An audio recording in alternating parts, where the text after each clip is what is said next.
For the latest top tips, reviews and advice, please subscribe below.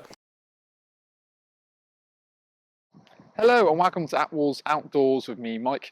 Today I'm giving you a bit of a review video on a brand new awning from Dometic.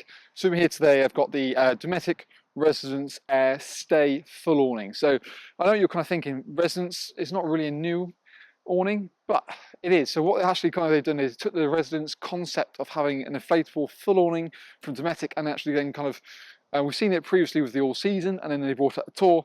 Now this is basically kind of supersedes what essentially was the all season fabric. So this is what they call an stain material. So the idea behind the awning, it's designed as being a quick, easy to pitch, inflatable awning, something that can be used for touring purposes or those longer stays as well, hence the name Stay. It's designed that can be left up for, a bit more longer periods of time, 2 or 3 months at a time if need be.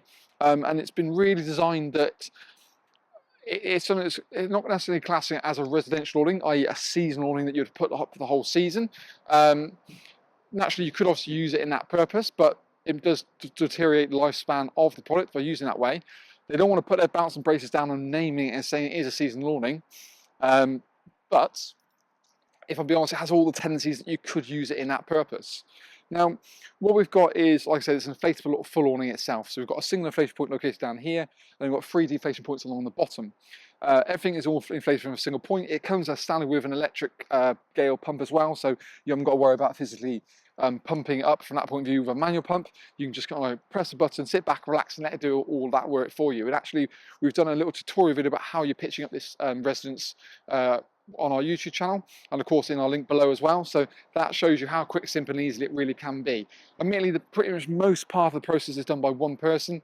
The second part really I'd say is down to, it's just that feeding in the rails the last little bit. You can remove the sides and the front completely, so it can almost be just like a little gazebo, and again helps reduce the weight when feeding it into the rail as well. So that could come, you can utilize that option.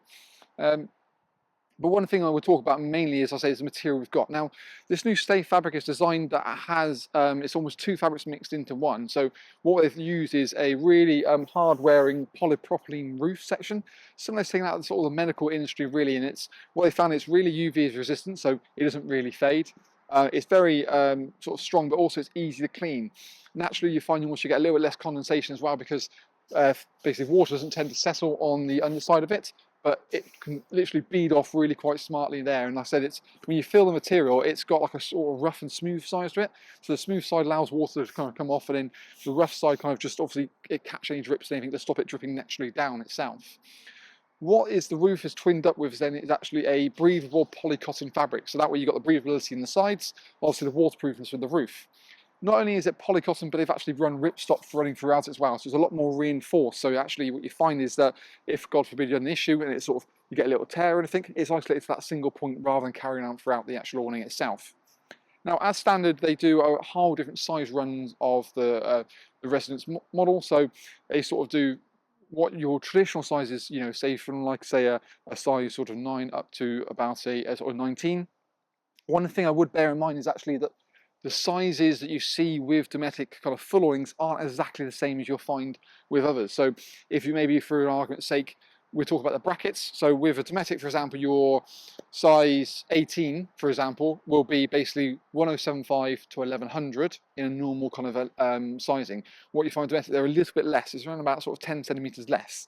But of course, you can check the link below the video. It'll take you through to our website. We've got all the individual sizes there. So you just want to make sure you know your A measurement. So from the bottom of the Caravan up through the rail, down the other side and to the bottom again, to the ground. If you have any questions, you can always contact us. We have a little bit of a database we can look at for you guys as well, just to sort of make sure you're kind of in the ballpark. But there's honestly no better measurement than actually measuring it yourself and just making sure you are nailed on for where you think you are. Often we find the handbooks aren't always truthful on that. That's always one thing to bear in mind. So very quick and easy to pitch, as sort of mentioned. Nice fabric. You've got obviously these external blinds as well, which is really quite nice. So you have the option of complete privacy when you'll leave it up for a longer period of times and leave the campsite, for example. Again, with the curtains, they sort of zip down to get a pretty nice feel.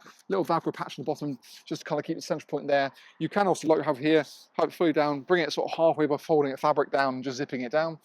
Roll it fully up to the top as well, or of course, just pick and choosing how you want to use it. Now, the front panels are pretty much as the same as you can see. We've also got a little doorway located on the front corner as well. So This will allow you to create a little bit of an entrance way into the awning itself. So again, that can roll back, create whatever you need to create on that front. So it kind of keeps it just neat and tidy. Get a little passageway into the main body of the awning. Now, if you're not going to necessarily do, as Archie's demonstrating, if you're not going to necessarily do that, side panels actually are also interchangeable. So what you find with the side panel itself is that by removing the side panel on this side and put on the other, you have what we call like a 70-30 sort of window split. So we've got 70% window, 30% door. So by door is currently at the back, but if I was to move this panel on the other side, what we'll find is the doorway then moves to the front, so that way you're off the caravan. Depending on obviously where your caravan habitational door is, you can pick and choose your kind of frame if you wanted to. Again, windows are, or even on side panels, they've got external blinds to give you sort of privacy when you want to, and airflow. We've got a really big, nice door which has full mesh into it, and again, even the window panel here has sort of a PVC cover, but the mesh. So this almost becomes a whole full-on mesh panel. So that sits really quite nicely. You've also got a little brow canopy around the outside. It sort of comes out a bit more as well. It's designed that water can feed off, so that way you're not having water coming down, dripping directly into the actual awning when you've got your mesh part in. Again, the front canopy does the same principle as well, so you've got a bit more sheltered area underneath it. So when you have kind of like a veranda pole in and kind of loop it over, you haven't got to worry about that. Ventilation points located at the top here as well to help circulation of air. So you've got not only at the top, in the corner, and then you've got the big, nice big apex ventilation point at the top here again. So helps circulate air and sort of reduce condensation you find in the awning itself. One thing I do notice is that you don't seem to see as much because you've got the breathability on the sides. And again, that more waterproof top, which kind of, you can think, not absorbs it, but just kind of stops it from retaining. Storm straps are supplied on either side, and they can be included with the awning itself. And actually got the front ones which give it a bit more bracing as well. Directly comes off the front point here as well. Pegging ladders are supplied, and you get some basic kind of pegs as well. I would look to upgrade those, certainly if you're looking for more kind of extended periods of use. There's little Velcro tabs on the underside here. That's for additional lighting you can actually put down here to then light out the front. Dometic have also done a little canopy that you can add onto the front of this if you wanted to have like a sort of sun canopy. So you can look at doing that as well. So that's quite a nice little option to look at. And they've also, worth mentioning, they've also done a new model called the Stugger. The Stugger is like a poled awning. It's 2.5 deep, so this is a little bit deeper, 275, but it's just that difference, something for them really. So we've done a separate review video on that itself.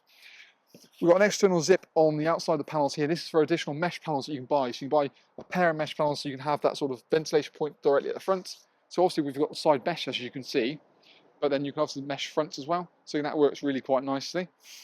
And then we've got hard-wearing PVC mud skirts on the bottom as well. So whenever it's directly in contact with the ground, they're much more easy to clean and very kind of rugged. So they'll take a lot of sort of battering, if you will. I'll tell you what we'll do. I'll bring the camera inside and talk for a load more features that the resident stay has to offer.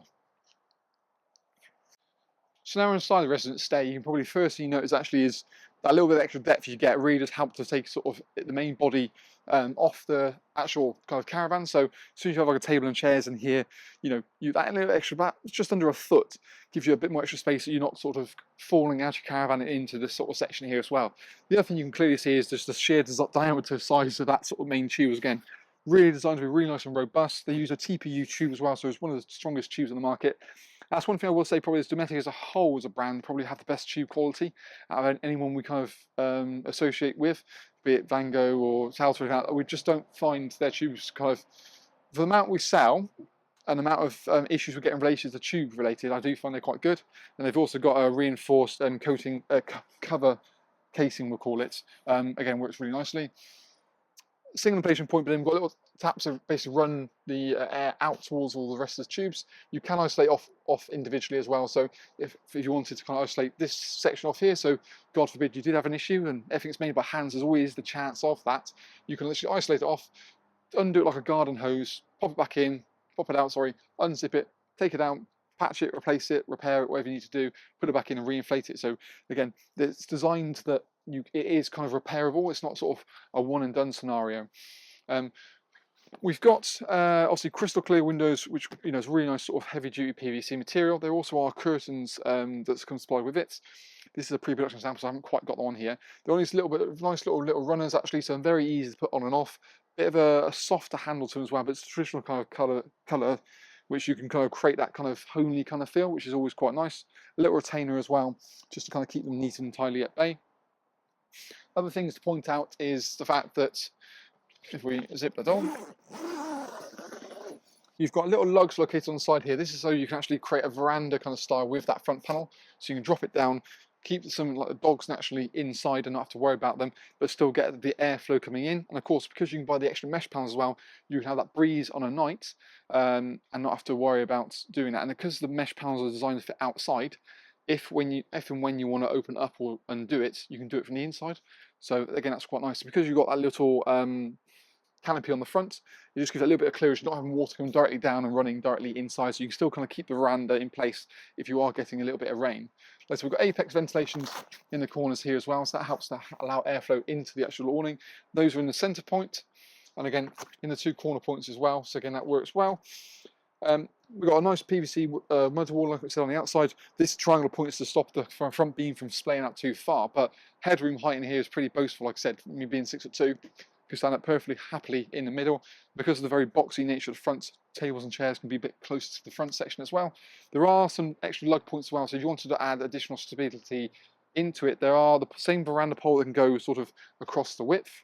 You can also use it as like a bit more of a vertical stay, so you can buy the feet, locks in there, and then just gives that a bit more of a bounce and braces, so you are getting a bit more hairy weather.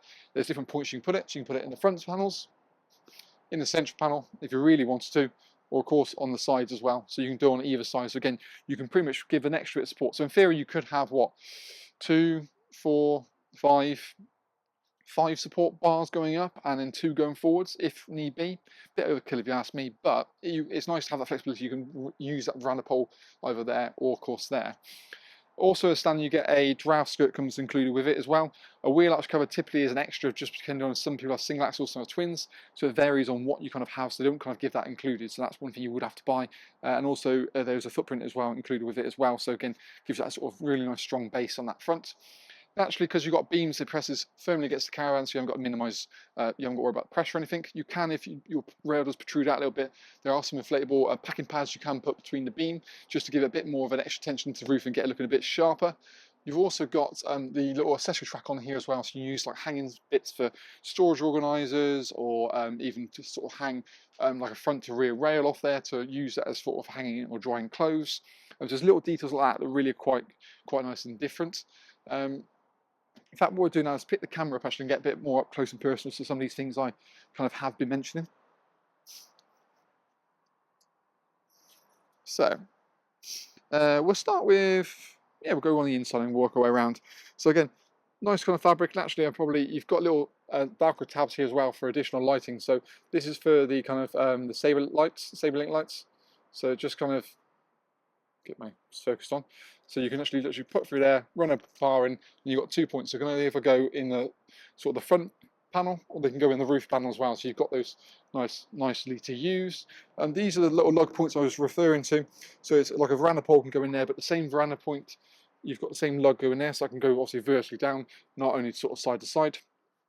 A little hang point there, so that is for a rail that can go pretty much from front to back onto the actual awning itself. And then these are the isolation taps, so what you find is when you've got it like that, essentially it's allowing the air to flow through.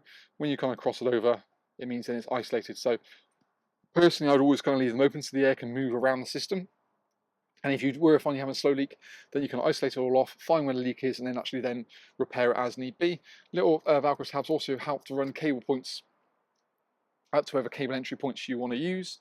Like I said, you've got those sort of crystal clear windows, but also the privacy when you got that, so you've got literally see the chalk and cheese difference between there. And we've got then the apex ventilation points at the top, but really nice oversized beams with extra reinforced Velcro, just to kind of make sure nothing's sort of shifting around in the actual awning itself. Again, we've got little curtain runners which run there for the curtains, and they're nice sort of soft fabric. Little tabs, and there's a little point there as well, just kind of keep that fabric, to keep the curtain really smartly to it. Extra skirt on the side just to kind of minimise the draft. We've got that apex ventilation point at the top here, and then little points again for that's the front to rear hanging rail, so you can run that across directly across the side. What we'll do is then head on outside. Again, we've just removed the side panel to kind of open it all up. You can probably see that sort of little front brow canopy there as well, just a bit more extra space. We've got isolation taps located at the bottom. They're sort of color coordinated as well. So you see the orange pegging points. That's merely designed so you can actually show you what you're going to be pegging first. But you can see it's a nice big span. Just for reference, this is actually a size 16. So it's one of the sort of middle to bigger sizes in general for the awning itself. But I think, again, we've got the storm straps, they come supplied with it as standard. Then we look at the side panels and how well that fits. Like I said, you can have that sort of 70-30 door, depending on what you want to put it. You've also got obviously a window built into this section over here, so that's kind of crystal clear. But even these little sort of stays in the top section just to give a bit more of an extra coverage. But you can see how well that roof is kind of looking. And actually, the middle beam is a little bit further, sort of taller, just designed to sort of water kind of sheds off the side and then falls down towards directly towards the front as well. But like I said, I think on the whole, I think it's a vast improvement on kind of what Dometic did with their previous more seasonal awning. I think that all-season fabric, although it was a lot heavier, I think, in terms of when you look at the pack weights. And because it was a majority polycotton, one thing you did find that it would probably absorb the moisture more, especially in the roof section, where everything's going to condensate. So with this, you can dry, it's much easier to wipe clean, and that's part of the thing you have to do with kind of more sited pitches or awnings, is wipe it down to make sure it's not kind of waters or dust is particularly lingering in there as well. That's one thing we do find with polycotton. So I think on the whole, looks smarter, nice fabric. The updates on the roof, the sizing, the spacing, I think works really well. It's just finessing what the recipe they've already had for a little while and just getting over probably that, what was more of probably in hindsight after multiple years of it being in the market, one thing that you kind of thing they can improve on. And like anything with technology, everything always tries to improve year upon year. So it's nice they kind of brought something new into it. But for more information, you can check the link below this video, take you through to our website. We've got more information on things like pack sizes, floor dimensions, individual features all listed for you as well as the pitching video we've done. So that's always quite handy to have a look at. But hope it's been helpful, and we look forward to seeing you again next time in our Attwoolls Outdoors video review.